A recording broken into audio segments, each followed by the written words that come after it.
Welcome to another edition of Rants, where I come on and I go off about, well, whatever's honking me off today.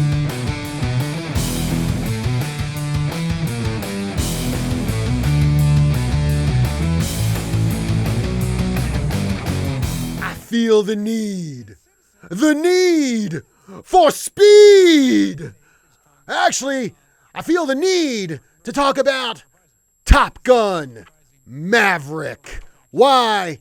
Because that was one awesome movie. Yes, today is a non-sports related Rants because I gotta talk about Top Gun Maverick because everyone seems to be talking about Top Gun Maverick because this, I feel, was the movie that a lot of us have been waiting for. Pro-American, positive representation of our military, and mostly practical effects. I mean, most of the shots you see with the planes, those are all actual planes. Most of them pretty much actual F-18s. Very little CGI was in that movie. I think there was quite a bit of it in like the final climactic battle scene, but for the most part, if you're watching F-18s on the screen, they're really F-18s. And best of all, no woke messaging.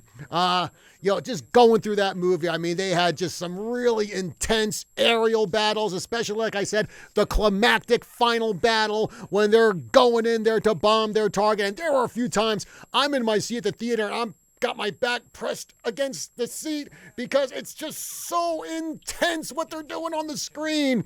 And then, of course, really good character development. I really liked a Maverick now 30 years removed from the original Top Gun and how he has to deal with current day military where there's more emphasis on drones, where going beyond your limits, going beyond protocol to get the job done is discouraged. And, kind of like what I see with the TV show Cobra Kai or the streaming show Cobra Kai, this just captured the spirit of 80s action movies, just 80s movies in general. You've got the swaggering hero who's confident in his abilities and his masculinity, who thumbs his nose at authority, whose focus is on accomplishing the mission, whatever it takes, even if it hacks off people in power. And best of all, this is a movie that's not embarrassed to show American flags. And I'm not the only one who thinks that this movie was flat out awesome. Now, according to multiple reports, Top Gun Maverick brought in $151 million over the Memorial Day weekend, and that is the second best Memorial Day weekend opening all time for a movie. Number one is Pirates of the Caribbean at World's End. That took in about $153 million when it came out, I think in about 2007. I think that's when it was.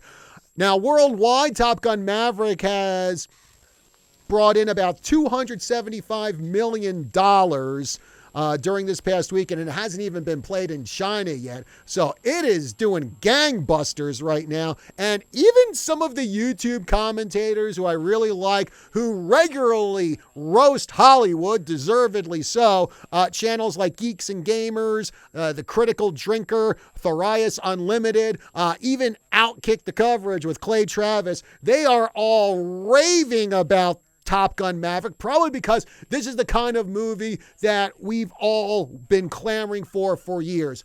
Good story, good characters, taking an existing IP and instead of defecating on what made it great and what fans loved about it, for example, is that you can see Star Wars, Terminator, and Star Trek, respecting the original material, honoring the original characters, building on the mythos of the franchise instead of just pushing aside all the original characters in favor of far weaker new characters and a script that's in line with modern sensibilities. And so, speaking of the new pilots that they brought into Top Gun Maverick, I thought they did a pretty good job with their character development. Maybe not really standout characters, but still they gave them enough personality and enough depth that you were interested in them, you were invested in them, and you cared about what was happening to them, especially one training sequence. Again, one of the most intense scenes in the movie where I'm just like, oh, come on, man, come on, gotta pull up. I've said it before, if Hollywood puts its mind to it, they can give us good entertainment, the kind of entertainment we've been wanting for, especially these past couple of years dealing with the COVID pandemic, when they focus on story and characters instead of political messaging and forced diversity. What we get are stuff like The Expanse, Spider-Man No Way Home, even something like Kong versus Godzilla, which is just dumb fun of a giant reptile beating up a giant monkey. But still, it works because you don't have any messaging or in it or anything. It's just, let's just have a big dumb movie with monsters beating the snot out of one another. Or you get something like, say, the DC animated movies. In fact, this past weekend, I just saw Reign of the Supermen, and man, oh man, was that movie great. Yeah, it makes me wonder, why can't Warner Brothers and DC give us quality live action comic book movies like they do with all the animated DC movies, most of which I really, really love. And best of all, Top Gun Maverick did not attack the fans like a lot of other IPs do in this day and age. I mean, a perfect example now is Star Wars. The woman in the Obi-Wan Kenobi series who plays the Inquisitor Reva, when she was brought on board, apparently Lucasfilm officials were telling her, hey, if people criticize you online, if fans criticize you, it's because they're racist. Now, I don't have Disney Plus. I haven't seen the Obi-Wan series, but from everything I've heard, for the most part, people don't like the character of Reva because Reva is a poorly developed character.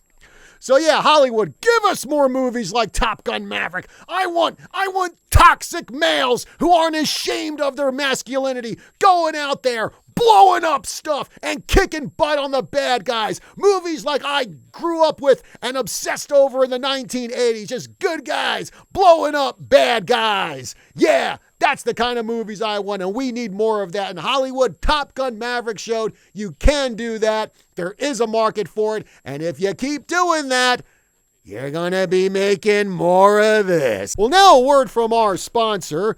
Does your toilet have rings that always need cleaning? Do you have hard water spots on your shower doors? Calcium buildup on your faucets? Just imagine what all of that is doing to the inside of your washing machine, dishwasher, refrigerator, your hot water heater.